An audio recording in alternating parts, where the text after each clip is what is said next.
Dans cette vidéo, je vais faire d'autres calculs de vitesse de réaction.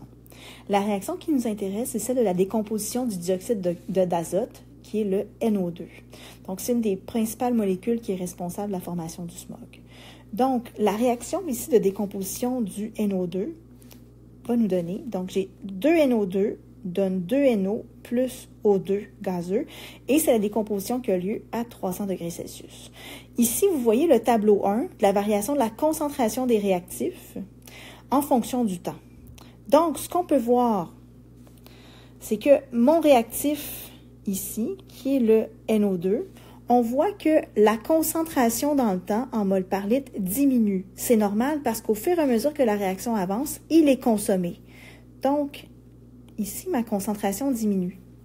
Tandis que pour mes produits, donc j'ai 2 produits, le NO et le O2, on voit que la concentration des deux augmente. Donc, celui-là augmente et celui-là ici augmente. Ils n'augmentent pas pareil. On voit que le NO augmente davantage. On va voir dans nos calculs pourquoi il augmente davantage.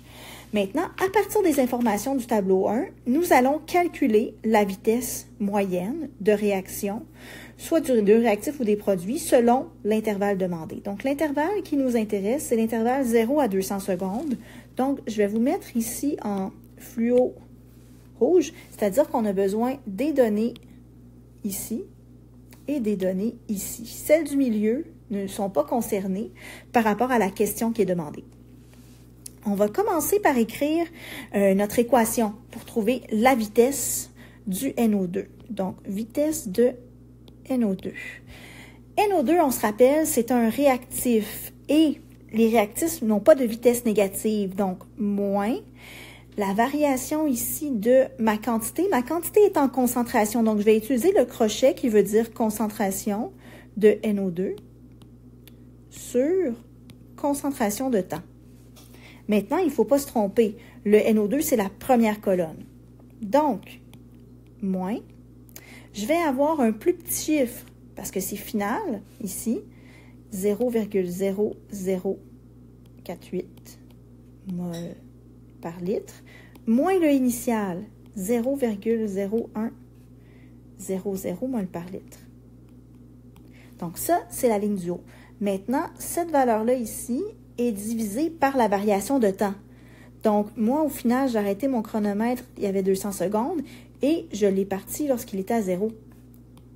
Ce qui va me donner comme réponse 2,6 fois 10, on sera à la moins 5, et je vais mettre mes unités en bas, mol par litre fois seconde.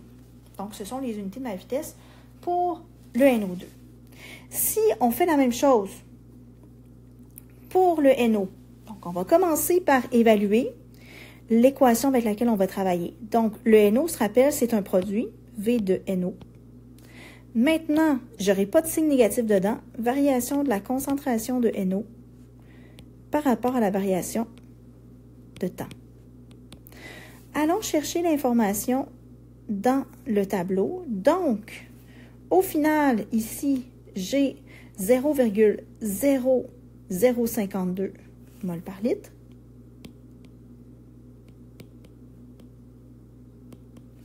Et au départ, comme c'était un produit, ben, j'en avais pas. Donc, 0 mol par litre. Maintenant, le temps. Comme ici, tout ce qui m'intéresse, c'est pour le même intervalle. C'est la même chose que l'autre, donc moins 0 secondes. Ce qui me donne ici 2,6 fois 10 à la moins 5 mol par litre seconde. On voit qu'on a la même vitesse ici. La vitesse de mon NO2 est équivalente à la vitesse ici de mon NO. C'est surprenant, mais en même temps, c'est tout à fait logique. On va remonter dans notre équation. On voit que lorsqu'on regarde le NO2, on a un coefficient stoichiométrique de 2. Donc, 2 mols de NO2 produisent 2 mols de NO.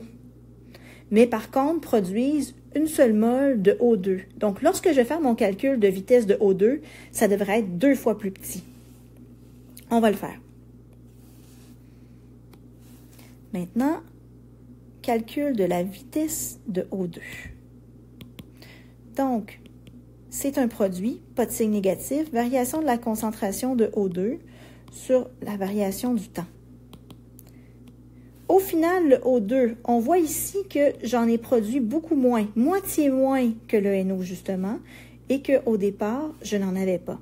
Donc, ça me fait 0,0026 mol par litre moins 0 mol par litre divisé par encore mon 200 secondes moins 0 secondes. Ce qui va me faire 1,3 fois 10 à la moins 5 mol par litre fois seconde. Exactement la moitié de ce qu'on a vu avant. Donc, il y a vraiment un lien entre la vitesse moyenne, donc un lien entre la vitesse moyenne de consommation d'un réactif ou de la formation d'un produit et le coefficient stoichiométrique qui est associé dans la réaction. Donc, si j'avais voulu, j'aurais pu calculer uniquement la première et j'aurais pu trouver tous les autres à partir de celle-là. Donc, à partir d'une seule vitesse, ici, on peut déterminer toutes les autres lorsqu'on connaît les coefficients stoichiométriques et qu'on fait des proportions stoichiométriques. Alors voilà comment on fait pour calculer la vitesse d'une réaction d'un réactif ou d'un produit à partir des données d'un tableau d'une expérience.